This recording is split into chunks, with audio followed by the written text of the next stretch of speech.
The rain had already begun to fall over the Olympic Peninsula when the story truly began. Thin, silver needles drifting through the evergreens, hissing softly as they touched the wet earth. The forest here has a way of swallowing sound, as if every tree carries the memory of something it prefers never to speak of. The locals say the silence is older than the land itself. Hunters whisper that some places in these woods were never meant for people to enter, and older tribes, long before the first flags were planted, claimed the forest had rooms that shifted themselves, ceilings shut behind those who wandered too far inside. This is where the Marines disappeared, and this is the story the government quietly buried. It started with a training operation, routine, unremarkable on paper. 3rd Battalion, 5-man reconnaissance team, assigned to a nighttime navigation test along the old Kino corridor. No live rounds. No combat scenario, simply a long march through thick timber, guided by compass, map, and instinct. The kind of assignment that should have ended with tired boots, checked boxes, and steaming cups of terrible mess hall coffee. But in late November, when the fog settles low and moves like something alive, even simple missions can slip into something else. The story begins with Staff Sergeant Daniel Rourke, the kind of Marine whose presence settles a room. 20 years of service, a quiet man, steady hands, sharp instincts. He was the one they all trusted, especially in places like this where the trees grew so tall they hid the sky. With him were Corporal Mason Hale, a restless talker with a knack for reading terrain, Private Henrik Vaughn, soft-spoken and new to the battalion, Sergeant Luca Renner, a survival expert from the cold backwoods of Michigan, and Lance Corporal Adrian Ruiz, the youngest but boldest of the group. Their orders were simple, but their map had a blank space, an off-limits patch of forest with no trails, no markings, and a decades-old designation, Federal Zone R93. Do not enter. Even their CO had shrugged at the label. Some wildlife preserve crap, he'd muttered. Just skirt the perimeter. But the perimeter didn't matter. Not when the forest had other plans. The team set off just before dusk, the light fading fast behind the storm clouds. Their headlamps cut narrow tunnels of brightness through the moss-draped pines. Wind tugged at their packs. Something creaked high in the branches above them, too slow to be swaying limbs, too deliberate to be the forest settling. Still, they pressed on. Rourke logged his first check-in at 1900 hours. His voice was calm, controlled. Moving northwest, he said. Visibility low. No issues. Those were the last words command ever heard from him. As the night deepened, the forest grew unnaturally quiet. Even the familiar chorus of wildlife had retreated. No owls, no insects, no movement.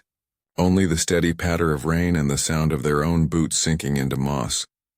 Renner was the first to notice the change in the terrain. The ground's wrong, he said, crouching to touch the soil. The moss here was thicker, wetter, as if something beneath the surface had soaked the earth upward instead of the other way around. Roots twisted in odd shapes, looping back into themselves, forming patterns that looked almost intentional. Ruiz tried to laugh it off. Maybe it's just the weather. But none of them believed it. The deeper they went, the stranger it became. Their compasses drifted. Their GPS units flickered, then died altogether. A metallic taste filled the air, sharp and cold like electricity just before a lightning strike.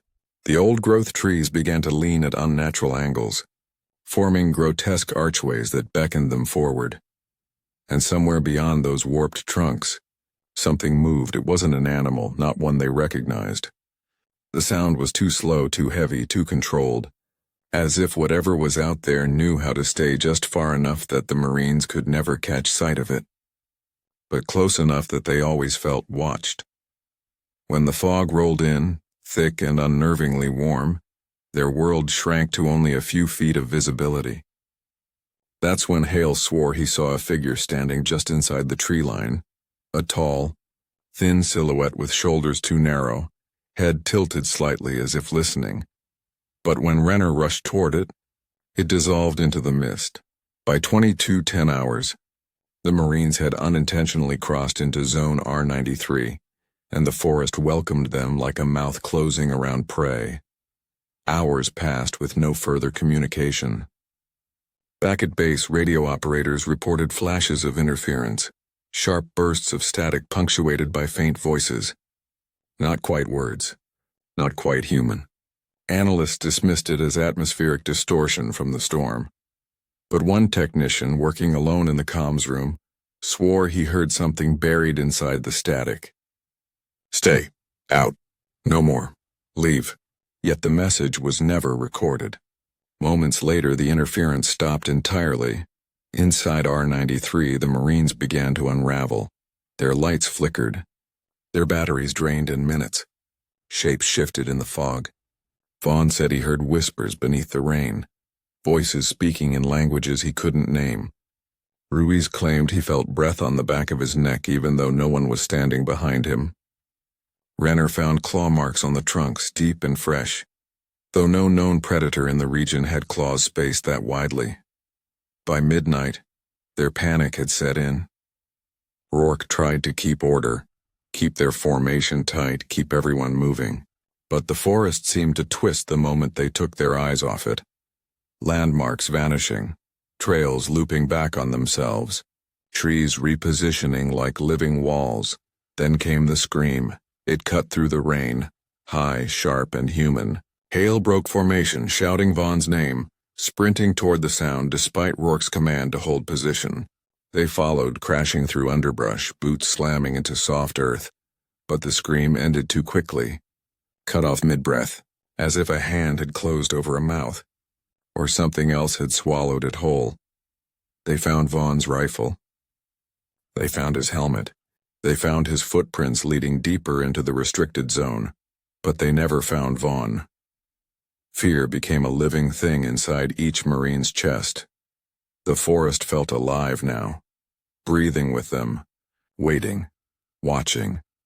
The remaining four pressed on desperately, searching for a way out. But every direction only led them deeper, the trees growing denser, the air thicker, the fog hotter. Hale muttered prayers under his breath. Renner kept scanning the darkness, his knife trembling in his hand. Ruiz walked faster than the rest as if trying to outrun something only he could feel stalking behind him. And Rourke? Rourke had gone silent. By Oro 300, their night vision optics malfunctioned. Their radios popped and hummed. Ruiz screamed that he saw a face in the branches, a pale, elongated shape staring down at him with hollow, trembling eyes. They looked up. Nothing. But all of them felt it watching. A distant howl rose from the depths of the forest. No animal they recognized. Long, vibrating, almost metallic, the sound rattled their bones, and somewhere near that unearthly cry, another scream cut off into silence. This time it was Hale. Renner and Ruiz spun in circles, shouting his name, their voices cracking, but the fog swallowed every word. Footsteps, too many to count, rustled between the trees. Not running, just moving. Surrounding them, Rourke grabbed Renner's arm. "We're leaving," he growled. Now. But the forest had other plans. What happened next would never be fully known.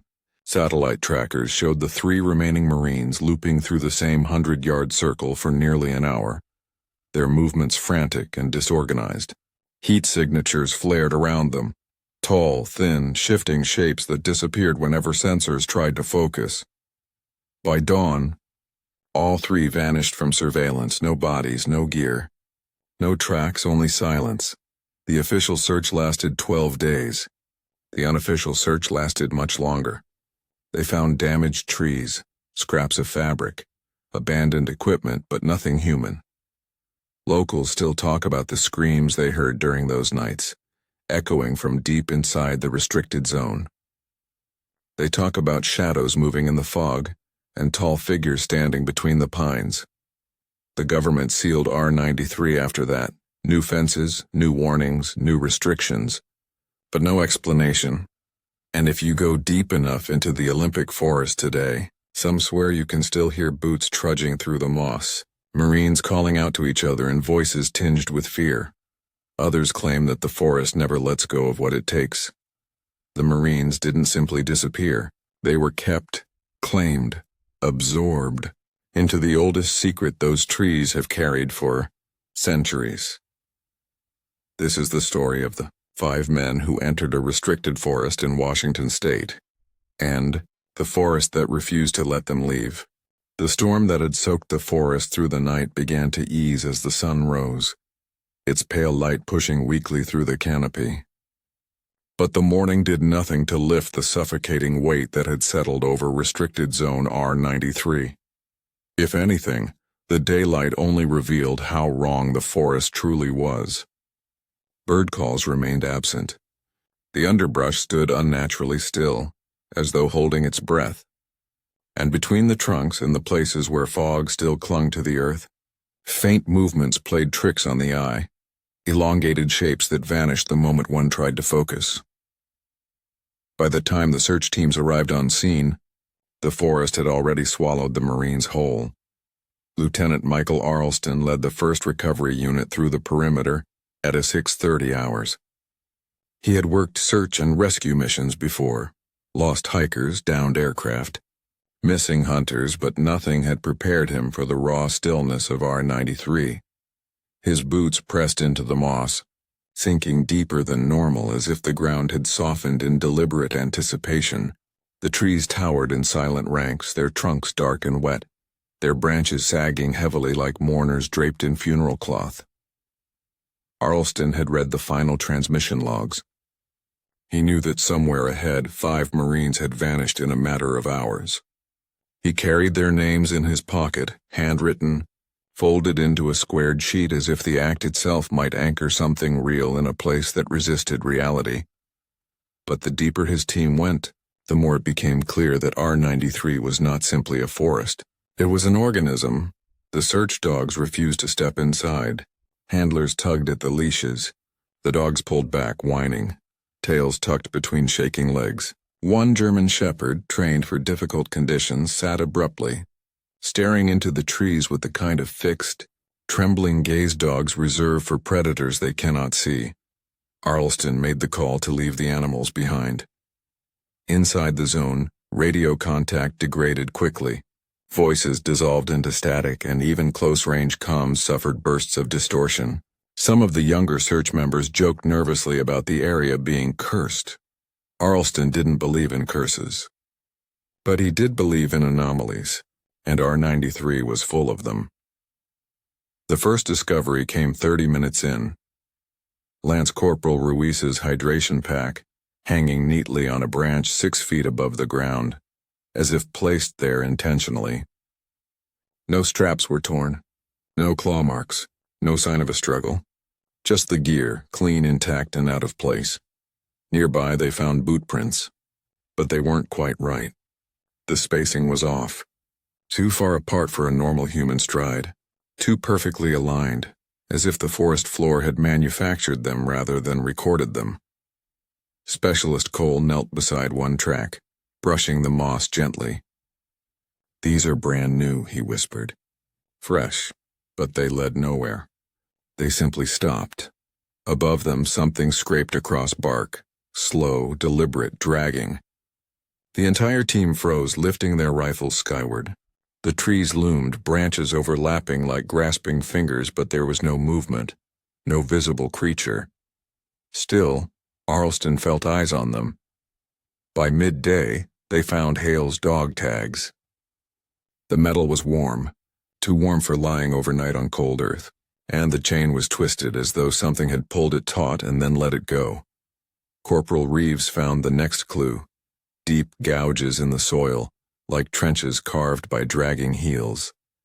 Human, possibly, but each trench was nearly 10 feet long, and the spacing between them made no sense, like someone being pulled by something far larger. Reeves stepped back. Whatever did this wasn't human. No one disagreed. As the day wore on, the sunlight dimmed unexpectedly. Clouds rolled in thick and low, swallowing the canopy in gray. The temperature dropped sharply. Arlston checked his watch. It was only 1400 hours, far too early for twilight. Yet the world around them felt like dusk settling prematurely. The forest seemed to darken from the ground up, as if shadows were rising rather than descending. When the fog returned, it came fast.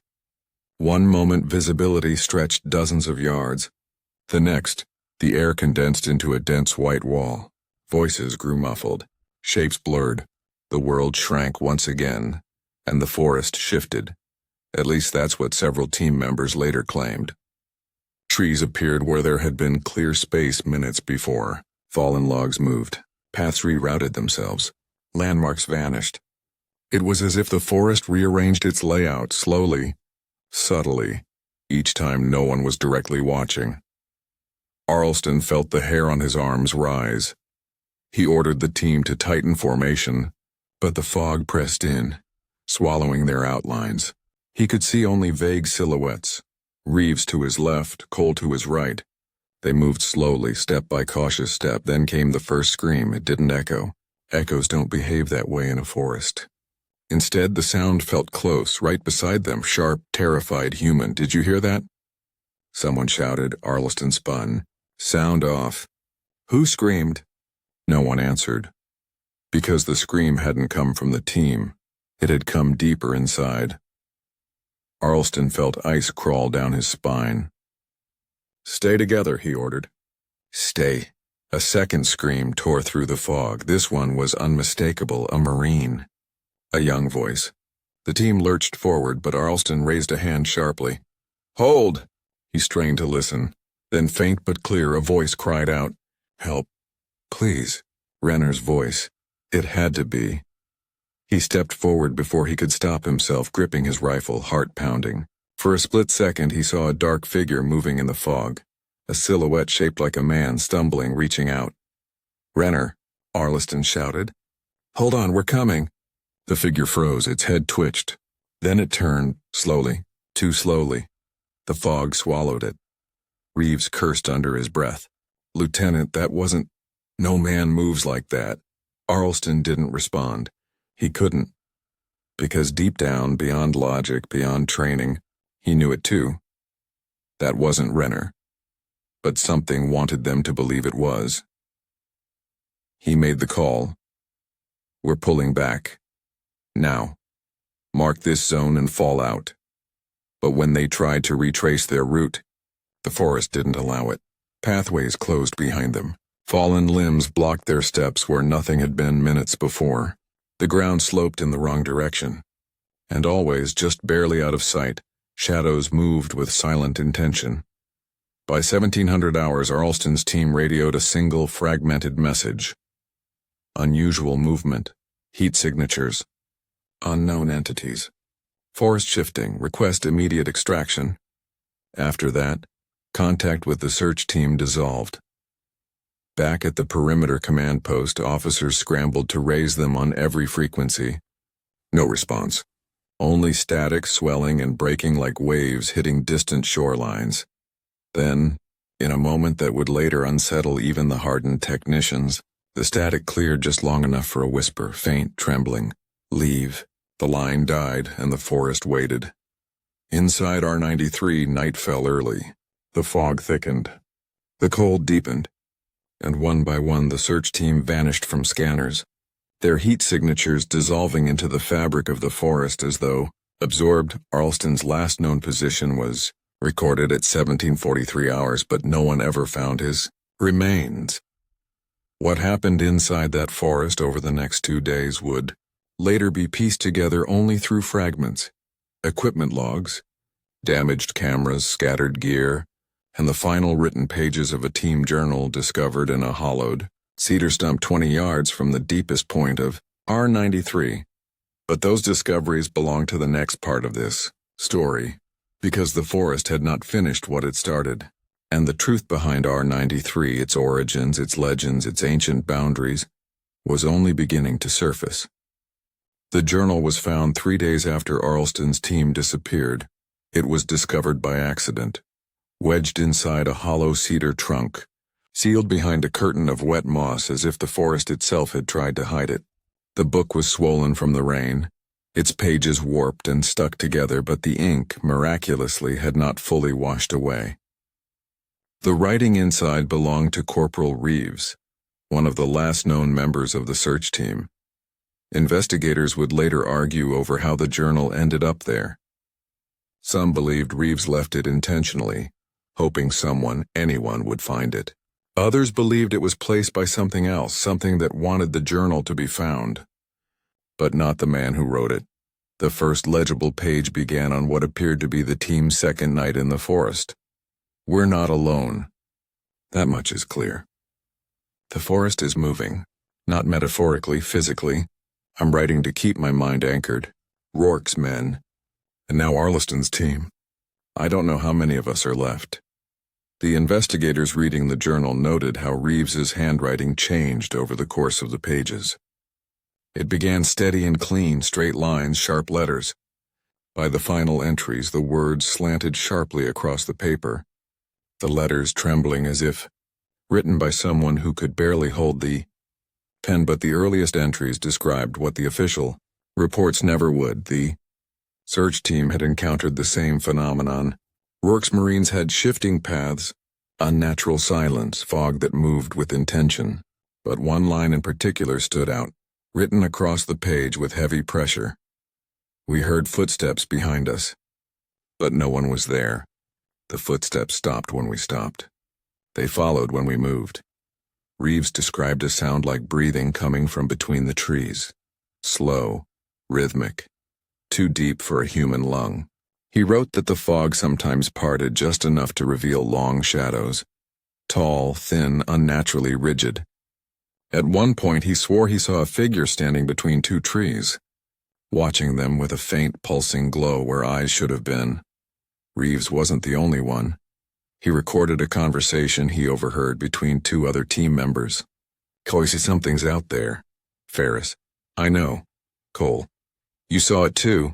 Ferris: "I don't think saw is the right word." After that line, Reeves added a note to himself. It doesn't move like a living thing. It moves like an idea.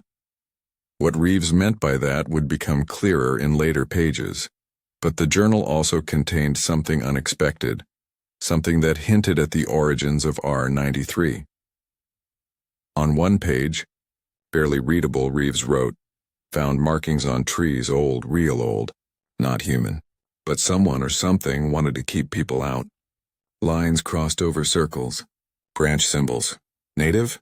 Possibly, but older than anything I've seen. This caught the attention of anthropologists who were later brought into the investigation. The symbols Reeves sketched resembled warnings from several Pacific Northwest tribes, warnings tied to legends of changing woods and silent watchers, but some symbols did not match any known tribal language. Those symbols appeared again on the next page, scribbled in frantic strokes. These weren't warnings, they were boundaries. Reeves described a clearing where the forest felt different. The trees stood straighter, the air felt colder, and the ground was littered with bones, mostly animal, but some disturbingly close to human in structure. Among the bones were scraps of torn uniforms, names partially legible: Hale, Ruiz. Nearby, a massive cedar displayed a single haunting mark carved deep into the bark, a vertical slit with 4 radiating lines. A watching eye, a guardian, or a jailer, Reeves wrote. Rourke's men didn't just disappear. They were taken, claimed, but why? The answer, or at least Reeves's attempt to understand it, came in one of the journal's most disturbing entries. Late on their second night, the search team camped in a tight circle, backs to each other, rifles pointed outward. The fog pressed against the tree line like a living thing. Around midnight, Reeves heard something move. Slow, dragging, heavy. He woke the others. They listened, then a voice. It wasn't a whisper. It wasn't even close to human in tone. But it spoke. Low. Vibrating. As though the trees themselves were forming words. Reeves wrote, "It said our names." He wrote that one by one.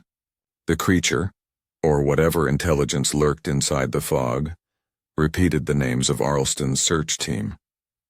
In perfect pronunciation, in the exact cadence of human voice, but not their voices, imitations, copies, like something was learning them. Then the voice changed. Reeves wrote. It called out, Renner. From the darkness. We thought it was him, but it wasn't. Something stumbled into the camp, a shape. Human-sized, human-shaped, but wrong. Too stiff, too pale. Limbs too long. Moving like a marionette pulled by strings. It collapsed at the edge of their firelight. The team rushed forward. Reeves described what they found. A body. A Marine, but dead for hours. Eyes open, mouth open. Face twisted like he died screaming. But his chest moved. Like something inside him was still breathing. The team fled. In the next frantic pages, Reeves tried to recount their flight through the forest, the motions of the shadows, the way the fog seemed to pull them back no matter which direction they chose. But eventually the entries became fragmented. It's following us. Don't look at it. We shouldn't have come here. It knows us now. It knows our names. It wants more. The final coherent page ended with a single line. If anyone finds this, leave the forest now. But there was one more page, a torn scrap tucked into the back cover, written in a different hand. Shakier, barely legible. Investigators believe Reeves wrote it moments before his disappearance. It read, I hear them. The missing Marines, they're still alive, but they're not themselves. Voices in the trees, begging, crying, trapped. The forest keeps what it takes. Reeves was never found. What remained of his team's equipment was discovered scattered in a half-mile radius, as if tossed from above. Their bodies were never recovered, and the forest grew thicker, darker, denser as though it had been fed. The rain returned on the fourth day after the disappearance of Arlston's team. Heavy, cold sheets that hammered the canopy and turned the forest floor into a thick slurry of moss and mud. But even the storm could not disguise the deeper shift occurring within restricted zone R93. Rangers along the perimeter reported that the fog line had grown thicker, denser. Drones sent overhead malfunctioned, losing signal or spinning wildly before crashing into the tree canopy below. The forest seemed to be sealing itself off, closing ranks around whatever it now held inside. Command had a choice. Pull out and seal the area permanently, or commit to one final extraction attempt. They chose the latter. At dawn, a specialized recovery task force, 30 men, equipped with high-frequency comms, thermal imaging, and protective gear, lined up along the southern boundary of R93. Their orders were simple and chillingly clear. Recover who you can. Recover what you can, and if the forest shows hostility, withdraw. No mention of engaging. No mention of fighting. Only withdrawal. Something in that forest had taught the military what not to do. And yet, as the group prepared to move in, several members noticed something unsettling. The tree line looked different. The branches were bent forward, almost as if the forest itself were leaning toward them, listening. The first 10 minutes inside R93 were strangely normal. No fog, no shadows, just damp earth and towering pines. Several members commented on how ordinary everything seemed, how peaceful. But peace in R93 never lasted long. The deeper they progressed, the more their equipment began to misbehave. Radios crackled. Thermal scopes produced strange heat signatures. Tall, thin forms that sometimes appeared, then vanished instantly. Compasses spun. GPS maps showed terrain they had not yet crossed, trails that did not exist, and looping paths that bent impossibly. At the 20-minute mark, the task force found the first body, or what was left of one. It was partially fused into a cedar trunk, torso and arms pressed flat against the bark, as though the tree had grown around it. The uniform was damaged but identifiable. The name patch read Hale, but the face was wrong, eyes wide open. mouth stretched unnaturally wide, skin pale and cold, no decomposition, no wounds, and yet Hale had been missing for nearly a week. A medic leaned in to inspect. The body exhaled. A faint, rattling breath pushed from the unmoving chest. The tree groaned. Everyone stumbled back, weapons up, and then, quietly, Hale's lips moved, not in a scream, not in agony, but in a whisper. Leave. The team leader ordered an immediate retreat to reassess, but the forest had already begun shifting around them, closing pathways, bending branches, lowering the fog like a great, suffocating curtain. They pressed forward deeper, toward the last known signals from Arlston's team. The fog swallowed them whole. Inside the white shroud, sound changed. Voices echoed strangely as if bouncing between invisible walls. Footsteps no longer matched the pace of those making them. Figures flickered, shadows moving just beyond visibility. Reaching, retreating. One soldier, Specialist Duran, screamed suddenly and fired into the fog. They found him seconds later, but something was wrong. His pupils were dilated completely black, and he repeated the same phrase over and over, monotone, unblinking. It knows us. It knows us. It knows us. 3 minutes later he collapsed, unresponsive, carried out, never recovered. The deeper the team pushed, the more the forest changed. Trees leaned unnaturally, their trunks spiraling like corkscrews. Roots jutted out of the earth like skeletal ribs. Some members reported hearing voices, familiar ones calling their names softly, pleadingly. Several reported hearing Rourke. Others swore they heard Renner. One man heard his own mother. The fog thickened until even flashlights seemed to push only inches ahead. And then, a clearing, a perfect circle where the ground lay scorched black as if by wildfire. In the center stood 5 dark shapes, bodies upright, motionless, the missing Marines. Rourke, Renner, Hale, Vaughn, Ruiz. Their uniforms were torn, their skin pale, their eyes open, but none of them breathed. The task force approached cautiously, weapons raised. But before they could examine the bodies, the fog shifted. A sound rippled through the clearing, a low vibrating hum, neither human nor animal. The trees bent inward. Dark shapes moved between the trunks, tall, impossibly thin forms that flickered between positions like broken film frames. The bodies of the Marines twitched. The hum deepened. And then, every missing Marine spoke at once, in the same unnatural tone. Go! The ground shook. Branches snapped like bones. The fog exploded inward. Someone yelled, "Retreat! Now!" They fired flares, but the light bent strangely, curving around invisible shapes. The team ran blindly, dragging the wounded, scrambling through tangled roots and collapsing underbrush. Something massive moved behind them. No footsteps, just the sensation of a presence closing in. A medic screamed and vanished mid-step. Another soldier was pulled sideways into the trees so fast his rifle remained in his hands. Branches whipped like grasping arms, pulling, clawing, dragging. Half the team made it to the perimeter. Half did not. And when the survivors stumbled out of the forest, gasping, bleeding, shaking, the fog stopped right at the tree line, as if an unseen boundary had been restored. The forest did not pursue. It did not need to. It had taken enough. R-93 was permanently sealed the following week. No drones, no teams, no inquiries. Just fences, warnings, and silence. Local tribes were consulted quietly and privately. Their elders offered only one piece of advice, an old phrase translated loosely to, "What lives in the ancient woods is not your enemy." But it will not suffer trespass, government.